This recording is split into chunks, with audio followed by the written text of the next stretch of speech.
classroom. And it was so cool to me because I was able to stand in front of people and, feel so lucky to be able to talk to you guys and other people in the network about my journey. But to have it start, 3 miles from where New Leader Conference is held was just such a full circle moment for me. So 2.5 years ago, I was teaching in East LA in the projects.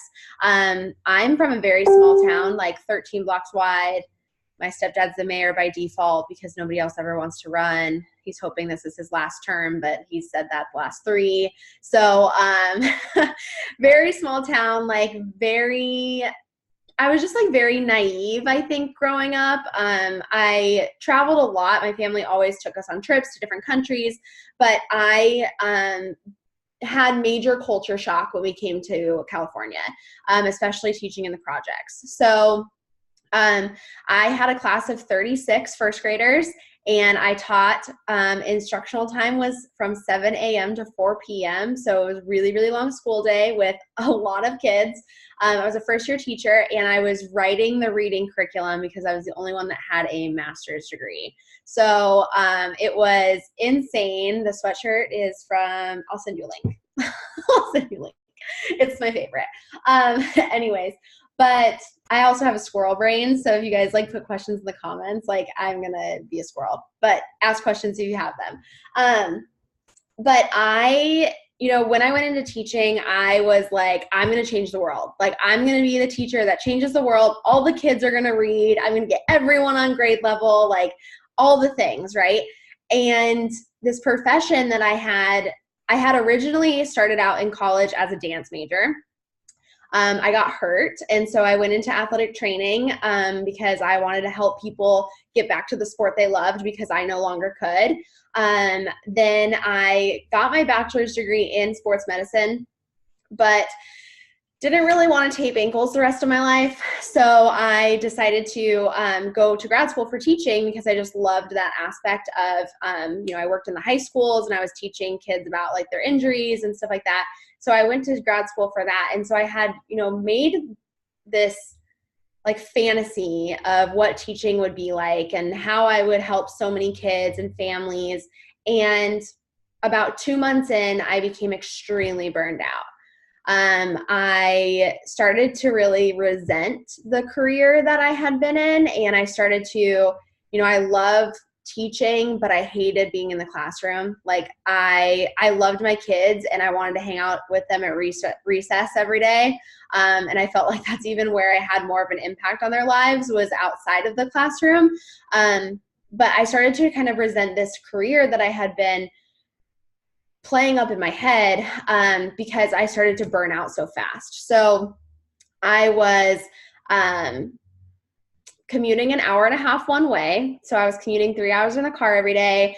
I was, teaching from 7 to 4. I started to turn to food for comfort and for convenience because I was running around like my head was cut off all the time. So fast food was the easiest thing for me. I felt I started to develop extremely unhealthy eating habits, like binge eating, to make me feel better. I hid it from my husband. And then when I would get home, I would just go to bed. It'd be 6 o'clock in the evening when I would get home, and I would just go lay in bed and usually not go to sleep, but scroll on social media because I just wanted to get to the weekend. So I would just okay, if I can go to bed sooner, then I can wake up and it can be tomorrow and we can just get to the weekend faster. And then I just realized it's obviously not a way to live, but I didn't know how to get unstuck. We started to rack up a ton of credit card debt because he had a part-time gig at a gym, ironically, because neither of us ever went. But he was making maybe $500 a month. That doesn't even cover half our rent. So we were, struggling to pay the bills, using credit cards to buy groceries and gas. I racked up $10,000 in credit card debt in a year and a half.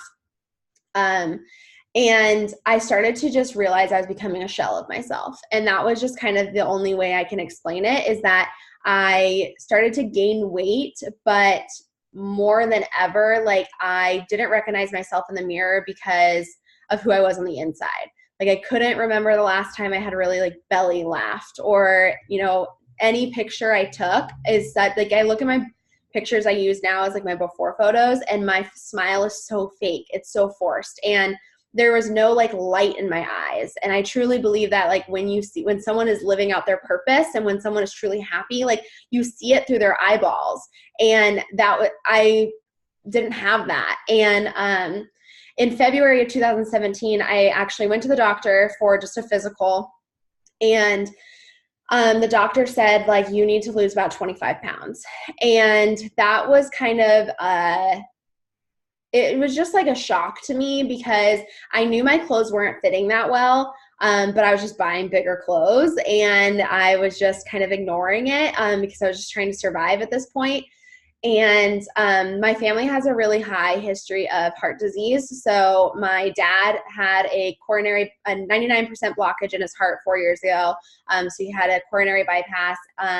My uncle died 5 years ago of a heart attack before the age of 60. My grandfather died before the age of 60 of a heart attack. And then actually a month after I signed up as a coach, my other uncle had a heart attack, but he survived, and he is 100% recovered now. But the doctor was like, you need to lose 25 pounds, because not only do you have this, you know, horrible health history, but like you're putting way too much pressure on your heart, and like it's completely unhealthy.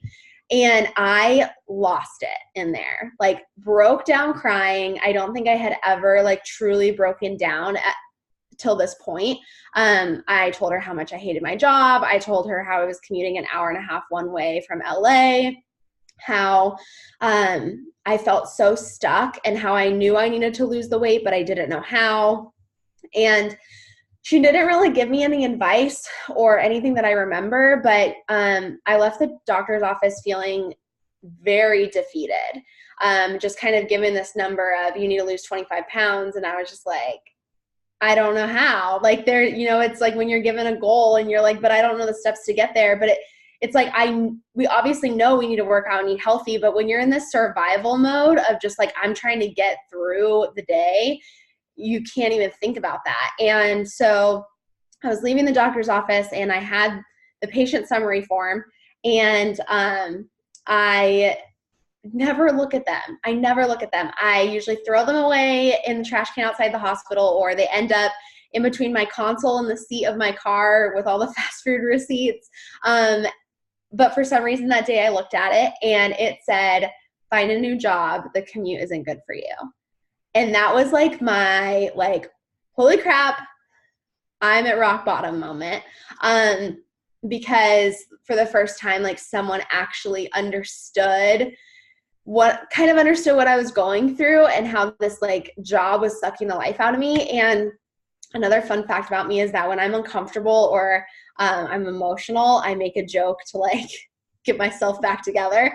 And so I had gotten that, you know, that note, and it was just kind of like this moment. So I called Curtis, and I said, hey, Curtis, I have a doctor's note to quit my job.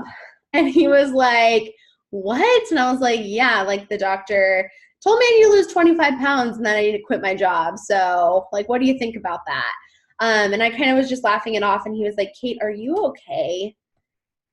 And I was just like, no, I'm not. And that was kind of when I realized like how rock bottom I really was, and how I was trying to hold myself together for everybody else so that it wasn't inconvenient that I was feeling the way I was feeling to other people. And, you know, Curtis was like, whatever you need to do, like, we'll figure it out, but can you last until the end of the year? Because now he's in the academy, and we needed to just get through. And I was like, yeah, I can't leave my kids mid-year anyways. Like, I can't do that to them. So a couple of weeks later, mind you, had a gym membership, still wasn't using it, even after the doctor said I needed to lose the weight, because I was paralyzed by the fact I needed to lose all this weight and had no idea how. I was scrolling through Instagram, and I don't remember if I was on a hashtag or on the explore page, but it was something like that. And I found my coach Ashley's before and after picture. And at the time she had lost 30 pounds, and all I did was like it. I didn't comment. I didn't follow her. I didn't reach out. I didn't fill out the link in her bio. I didn't watch her stories, like nothing. All I did was double tap the photo, and I just kept scrolling. And the next day she ended up in my inbox with an invite to her challenge group. And I was like, number one, what's the catch? And I remember it so vividly because she was like, I don't think there is a catch. Like, you're just getting healthy and like, you know, eating well. And I was like, okay, but like, what's the cost? Like, that's what I'm trying to get at. And so she told me the cost and everything, and I put it on a credit card and I said, okay, let's go, let's do it. And I was really consistent for 2 weeks, and then I quit. And I canceled my Beachbody On Demand.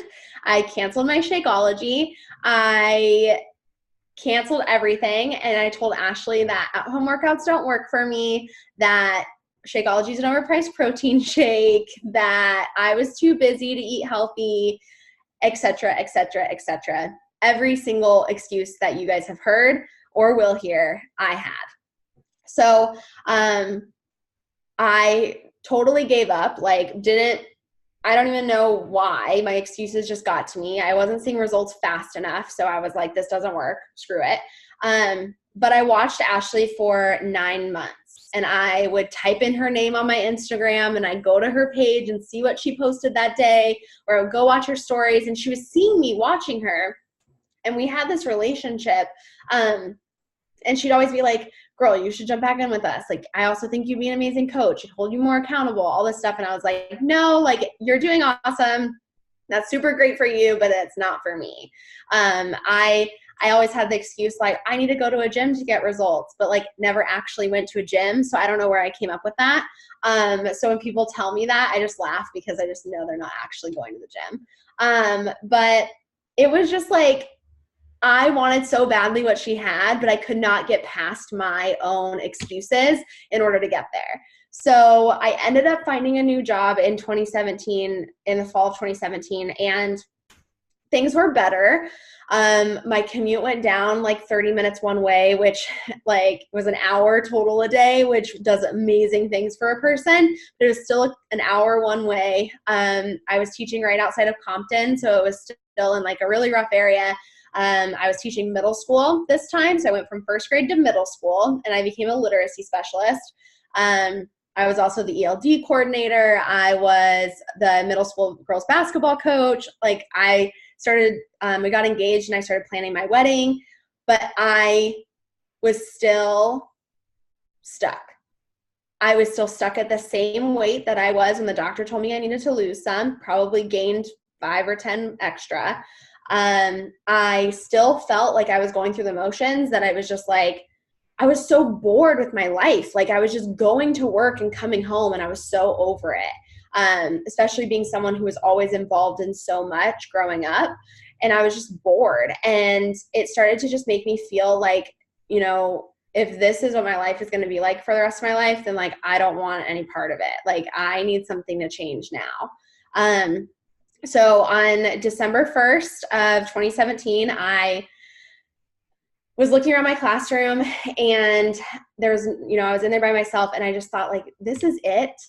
Like, I'm 24 years old, and this is going to be my life for the rest of my life. And I just decided in that moment that I wasn't okay with that, and that I, A, needed to lose the weight, and B, needed to have some sort of outlet. So I texted Ashley, and I said, tell me about this coaching thing and don't BS me. I like swallowed my pride and was like, I'm going to text this girl that I've told no for the last 9 or 10 months.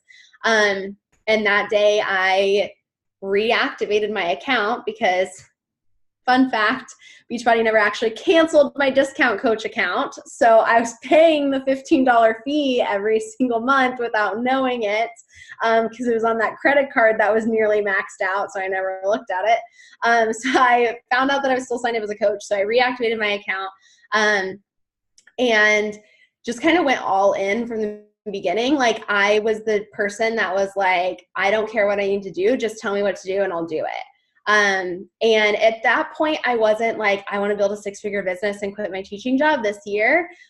I was more like, I need to hold myself more accountable for my goals, health and fitness wise. And it'd be nice to like pay for my products and get my nails done every week. That was kind of like what my why was. But then, Ashley told me to hit Emerald, and I hit Emerald in like 4 days.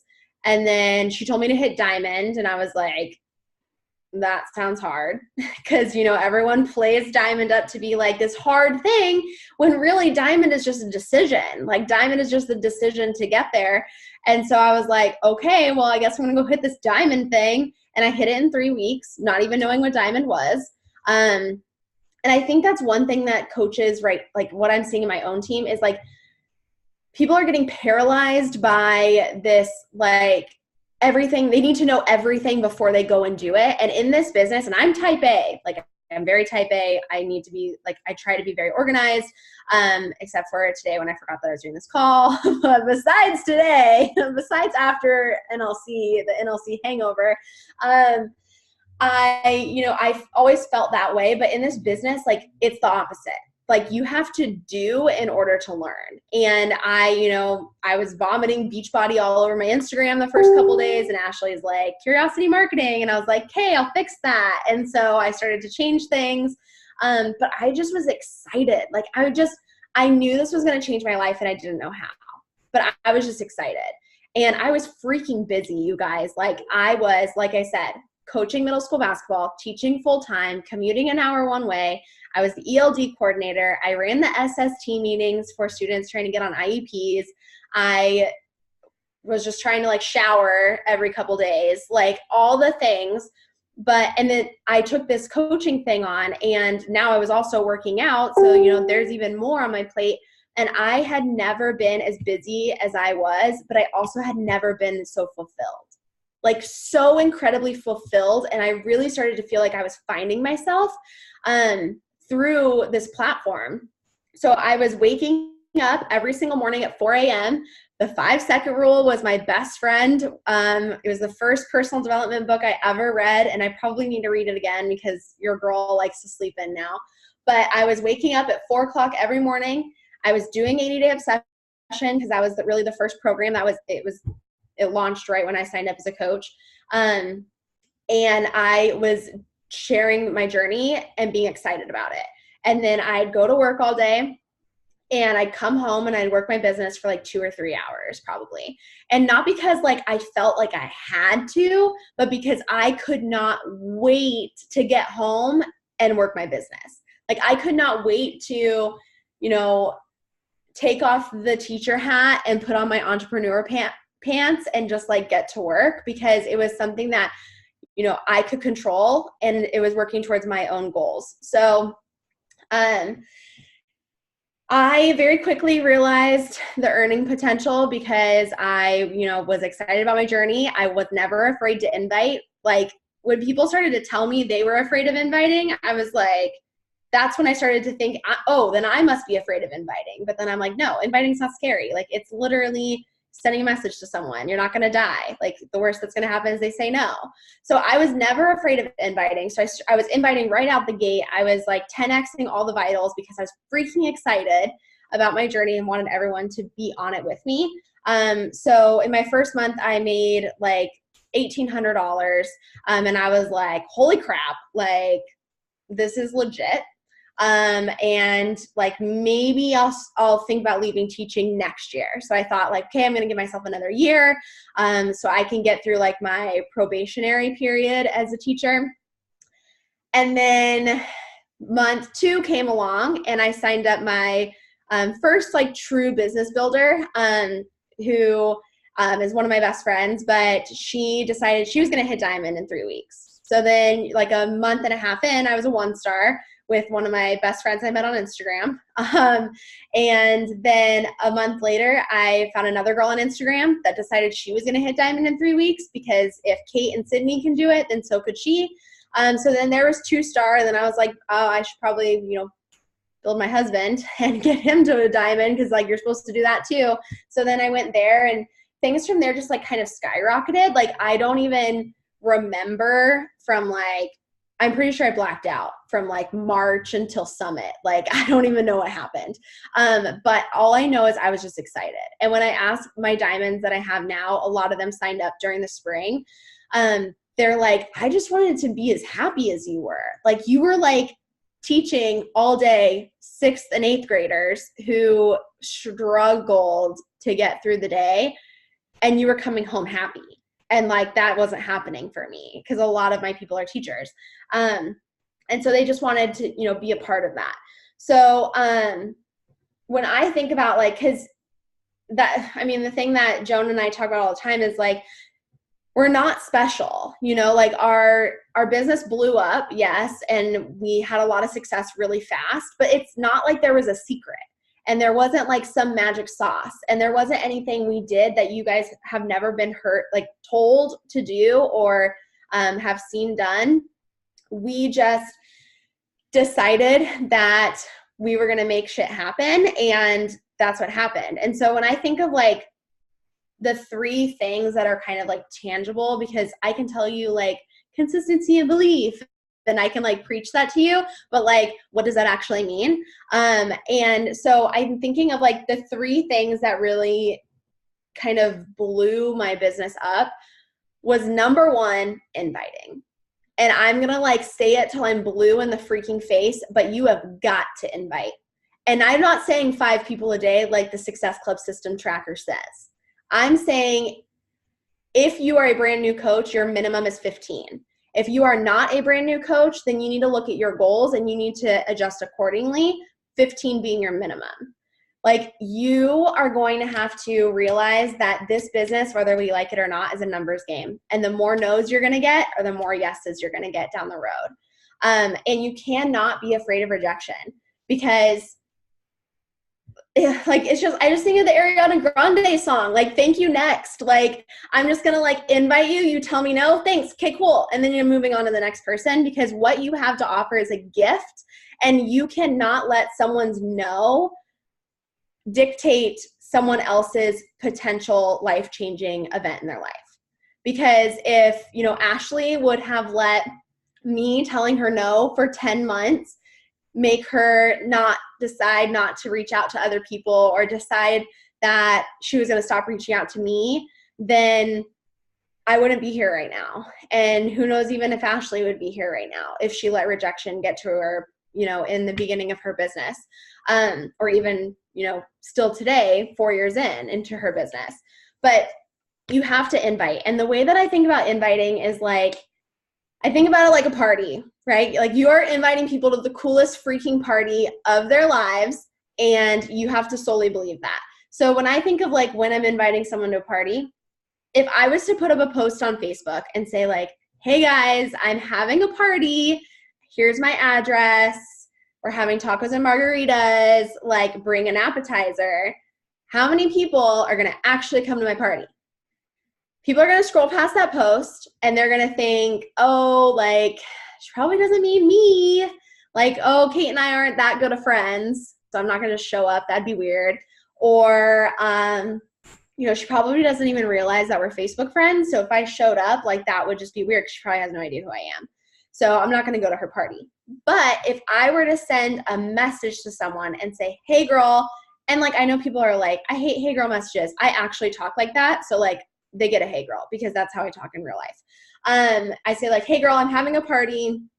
It's at 7. Here's my address. I'd love for you to come. If not, no big deal. But, you know, if you could bring an appetizer, that would be great. I'd love to have you.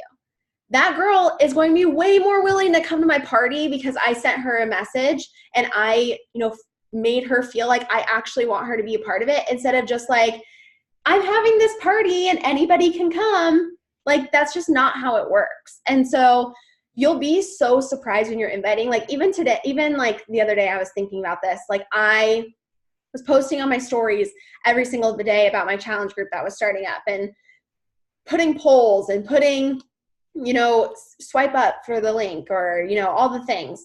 And I was still inviting behind the scenes, but, you know, like 6 people would vote in my poll, or like 1 person would fill out the application. But then I'd send my invites and I'd be like, hey girl, I don't know if you've seen, but I'm enrolling for my next boot camp and I'd love to see, you know, if you'd want to jump in and get some more info or whatever. And they would be like, yeah, sure, I'd love more info. I have seen that you're doing that. I'd love to talk more about it. And like, for a second, a moment of me is like, why the heck didn't you vote in my poll? Or why the heck didn't you like comment an emoji on my picture then? And then I just think about like, Kate would have never done that. Like, Kate would never have commented on your picture, filled out the link in your bio, voted in the poll. Like, I'm the silent creeper that will like your pictures and watch your stories, but like, I'm not reaching out. Until you corner me, then like, I'm down. So you just have to think about inviting as like, you're inviting people to a party and they're either going to make it or they're not. And maybe the next time that you have a party, they're going to be down to come, but maybe not. But maybe 10 months down the road, they're going to be down then, but maybe not. And you just have to remember that like, a no doesn't mean no forever. Like, a no is just not right now. Okay. So get out of your heads about inviting, because it's simple. You guys, I send an invite that says, it literally says, hey sister, I don't know if you've seen in my stories, but I'm enrolling for my next boot camp. Would you want to snag some info to see if it's a good fit for you? Like, super simple, to the point, how I would actually talk in real life. And guess what? Control V, Control V, Control V. It does not take any time to copy and paste. And I don't care who tells you that that's yucky. But for me, if I had a gift, if I had the cure to cancer, you bet your butts I would go to every single person's door and tell them I had the cure to cancer, because it would be selfish of me to keep it to myself. So for me, I copy paste, send the same invite to everybody watching my stories, liking my posts, or following me, so I can reach more of the masses and have an opportunity to change their lives. I'll build the relationship later. I'll build the relationship through our social medias, but my job is to ask people if I can help them when they're inside my business. Okay, my number 2 tip is stop making yourself smaller to make everybody else feel comfortable. Because one thing that in this business people are paralyzed by, or the reason people quit, or the reason people won't talk about coaching or X, Y, and Z, is because they are worried about other people's opinions. And my girl Rachel Hollis says it best, that other people's opinions are none of your damn business.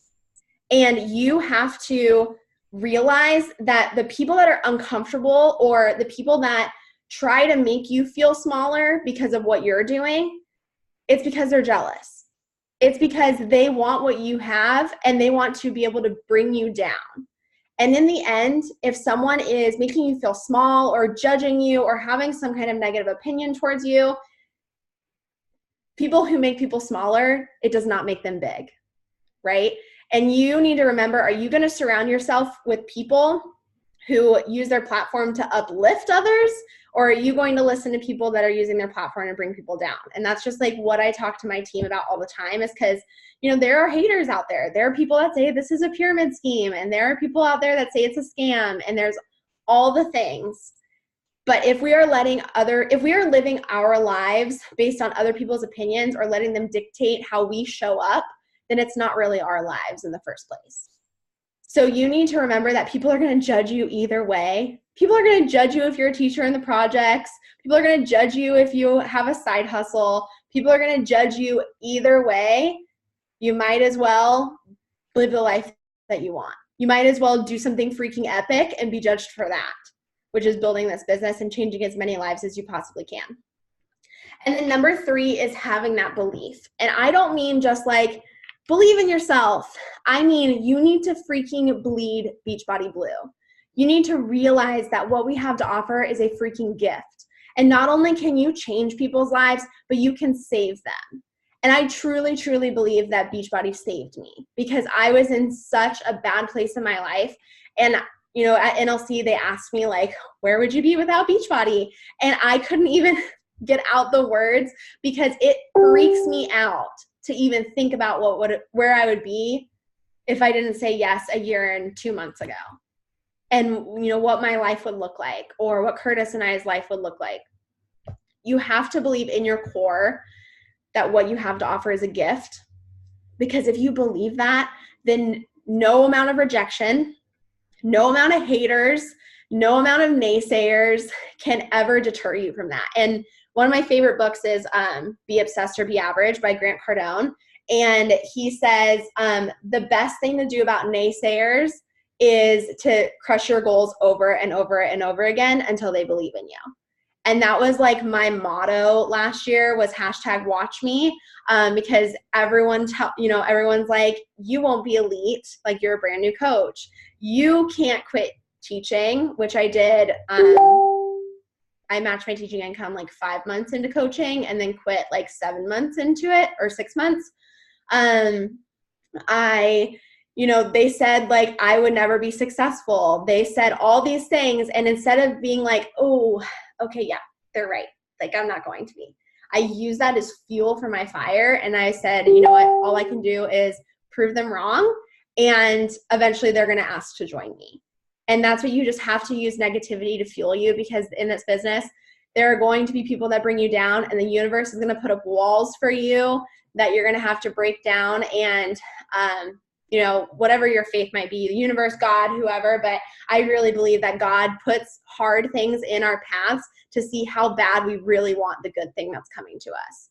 And so if we can push through all the hard, then like there's going to be so much good on the other side. And that's just kind of like the mindset that I've had this whole year. And I'm not going to lie, there's been times where I'm like, dang, this is hard right now. Like, this is the month I don't hit Success Club, right? Or like, this is the month that like, everyone quits, or no one's working, or I can't get anyone to sign up. But instead of like focusing on that, I focused on where I wanted to go and the actions that I needed to get there. And everything always worked out. Every single thing always worked out, because whatever you focus on gets bigger. So if you're going to focus on the negativity, you're going to focus on the things that aren't working, more things are going to be negative and more things aren't going to work. But if you focus on where you want to go and you focus on the action it takes to get there, then all the good things are going to come to you. So that's all I got. I hope it was helpful. It was very helpful. I never know how to end these things.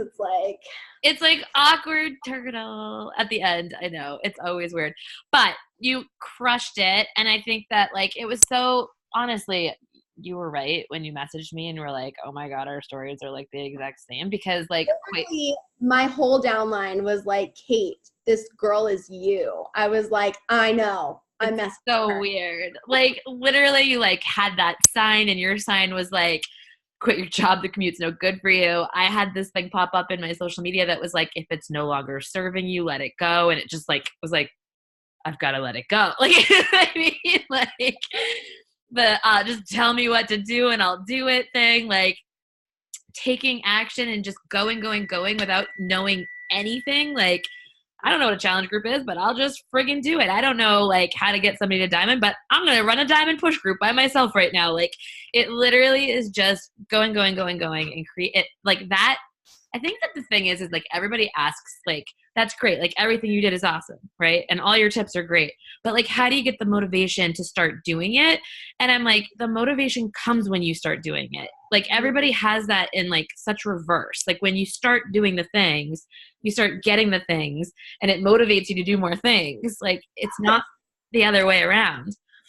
Yes, exactly. And that's like with the 5-second rule, like that was kind of like the game changer for my mindset. Cause I was always like, I don't have motivation. And like motivation doesn't exist. Like 5, 4, 3, 2, 1, send the invite. Like 5, 4, 3, 2, 1, get out of bed at 4 a.m. to work out. Like stop waiting. Like in that book, it says like, do you think Oprah is scrolling Instagram in the morning when her alarm goes off? Or do you think Oprah jumps out of bed and like gets shit done? I'm like, I mean, the quote's not exactly that, but it's something like that. I don't think Mel Robbins cusses in her books, but that's what she says. And I'm like, hey, well, I'm going to be like a BA like Oprah. And so like, that book changed the game as far as motivation for me. That's awesome. That's awesome. I know you have your call in 2 minutes. So guys, I'm going to let her go instead of letting you run rampant with questions, but I think pretty much everybody just said, thank you. It was awesome. Ask the books, which I reiterated. And guys, I can post that in the team page too. And then somebody asked if you cold invited, but you answered that as well. So we good? Yeah. Thank you so much for your time tonight.